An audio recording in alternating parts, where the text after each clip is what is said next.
Hey guys, what's up? The Frank from Chef Sports and Collectibles, and today we are going over every NFL Week 7 matchup. We're going to be going over some stats for the year and a few headlines that I think are going to be pretty important that you might want to know if you're watching the game or you know someone that might be, and you might be able to pass the information on.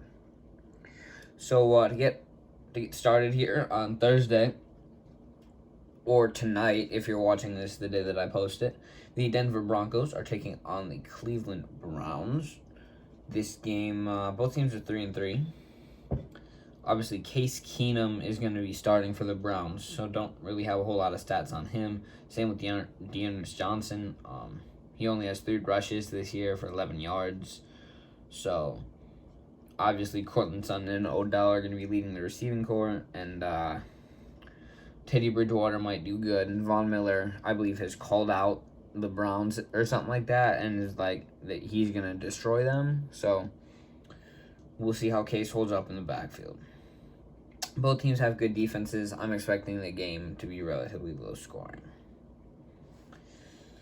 At 1 o'clock on Sunday morning, the Carolina Panthers take on the New York Giants. Panthers are 3-3. The Giants are 1-5. Both quarterbacks have about 1,500 yards on the year. Both have the same amount of interceptions as touchdowns. I think Saquon Barkley must still be injured, if I'm not mistaken. He is considered questionable with an ankle injury, so that's interesting. Hope he gets healthy. And let's move on to the next game. The Atlanta Falcons are taking on the Miami Dolphins. Dolphins are 1-5. Falcons are 2-3. Tua Tagovailoa, this is going to be his second game back after his injury. He played all right last week. He has season total of about 550 yards, 3 touchdowns, 2 picks. Matt Ryan over 1,300 yards. Jalen Waddle has 3 touchdowns, so he's having a pretty good year. The Washington football team, sitting at 2-4, takes on the 5-1 Green Bay Packers. Taylor Heineke almost has 1,400 yards, 9 touchdowns, 6 picks. He's playing very well for a quarterback that, really shouldn't be in the opportunity or have the opportunity that he currently has. I don't know what's happening with Ryan Fitzpatrick, but it's looking like Taylor's going to be their starter for the rest of the year. Aaron Rodgers, about 1,500 yards, a little bit less than that, 12 touchdowns, 3 picks. He has turned it around from week 1, and he's looking pretty good. Both running backs over 350 yards on the year.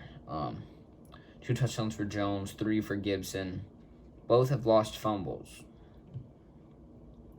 Terry McLaurin has 3 touchdowns. Devontae Adams has almost 700 yards and 2 touchdowns. Both receivers are playing at a high level. I believe Terry McLaurin's questionable. Don't know what injury, though. The Cincinnati Bengals, sitting at 4-2, take on the 5-1 Baltimore Ravens. Joe Burrow and Lamar Jackson both have over 1,500 yards. Burrow with 14 touchdowns and 7 picks. Lamar has 9 and 5 picks. Both starting running backs, are playing well. Latavius Murray, 4 touchdowns. Joe Mixon has 3. Jamar Chase and Marquise Brown both have 5 receiving touchdowns. So we have some good high-quality receiving play. Although Marquise Brown, I think, has dropped like 3 touchdowns at this point. I don't know. I just keep seeing the headline. Also, on Sunday at 1 o'clock, the New York Jets at 1-4 take on the 2-4 New England Patriots. Zach Wilson over 1,000 yards. Mac Jones getting close to 1,500.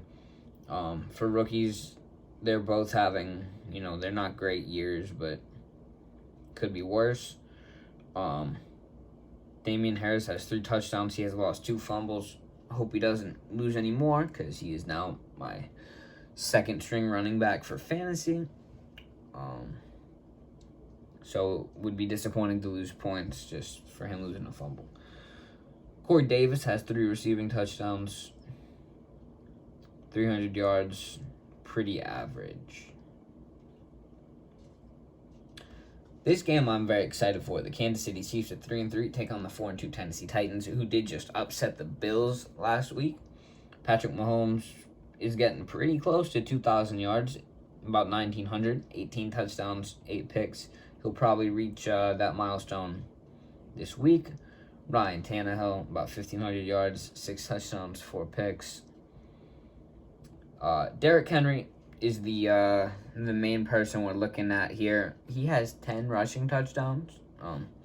I've mentioned this in like all my other videos that is just a crazy number, and I'm gonna leave it at that. But again, he almost has 800 yards rushing through 6 weeks, so just unparalleled play right now. Travis Kelce has 4 receiving touchdowns in the year, almost 500 yards. A.J. Brown, 220 yards and a touchdown, so not super exciting. Julio Jones is starting to get into it. He had a pretty good catch last week. The Detroit Lions, who I believe are the only winless team in the NFL, are playing the 5-1 Rams. Jared Goff, former Ram, has 1,500 yards, 7 touchdowns, 4 picks. Matthew Stafford, former Lion, has over 1,800 yards, 16 touchdowns, and 4 picks. He's having another very good year. DeAndre Swift, 3 touchdowns. Darrell Henderson has 4. Pretty average running back play here, but they're playing well. Cooper Kupp has 7 whole receiving touchdowns from his quarterback Matthew Stafford. It's just it's a lot of touchdowns. On to our next game. That last game is at 4:05, and so is this one. The Philadelphia Eagles, 2-4, take on the 4-2 Las Vegas Raiders. Derek Carr is even closer to that 2,000-yard milestone. He has 1,950 about, 10 touchdowns, 4 picks. Jalen Hurts, 8 touchdowns, 4 picks, 1,500 yards. Josh Jacobs has 4 touchdowns on the ground. Miles Sanders has yet to get one this year. And then Darren Waller is the leading receiver with 380 yards and 2 touchdowns. Houston Texans play the Arizona Cardinals at 4:25 on Sunday. Texans are 1-5. Cardinals are 6-0. I believe the only undefeated team in the league. Kyler Murray, 14 touchdown passes, 4 picks. Davis Mills, 5 touchdowns, 7 picks. Kyler Murray, 1,750 yards. He's having a very good year. Not a whole lot to be said about the running backs, but DeAndre Hopkins has 6 receiving touchdowns, 370 yards. He's having another pretty good year for him. Again, at 4:25, the Tampa Bay Buccaneers play the Chicago Bears. Bucs are 5-1, Bears are 3-3. Justin Fields, 2 touchdowns, 3 picks on the year. Tom Brady has 17 passing touchdowns and 3 picks. And he has gotten over that 2,000-yard mark with 2,064 yards. Khalil Herbert played pretty well for the Bears last week. He had a touchdown and a good bit of yards. I believe it was over 100. Don't remember, but I do know he had a good game. Leonard Fournette, 3 touchdowns on the year. He's having a good year as well, with Ronald Jones seeming to take a step back. On to the Sunday night game, played at 8:20. The 2-4 Indianapolis Colts are playing the 2-3 San Francisco 49ers. Carson Wentz has 9 touchdowns and a pick on 1,500 yards. Jimmy Garoppolo, who I believe is going to be starting, has under 1,000 yards, 5 touchdowns, 2 picks. Jonathan Taylor has had a very, very good year. He's had some crazy runs. I believe 2 runs this season make up a third of his total yards, about 150. He has 4 rushing touchdowns. Deebo Samuel playing pretty well too, 450 yards and 3 touchdowns. On to Monday night, game will start at 8:15. The Saints at 3-2 take on the 2-4 Seattle Seahawks. Geno Smith played all right. He had some fumble trouble, but that's about it. 2 touchdowns and a pick. Jameis Winston hasn't gotten to 1,000 yards yet. He's at about 900. He has 12 passing touchdowns and 3 picks. So a much better year than he has had with the Bucs and stuff like that before.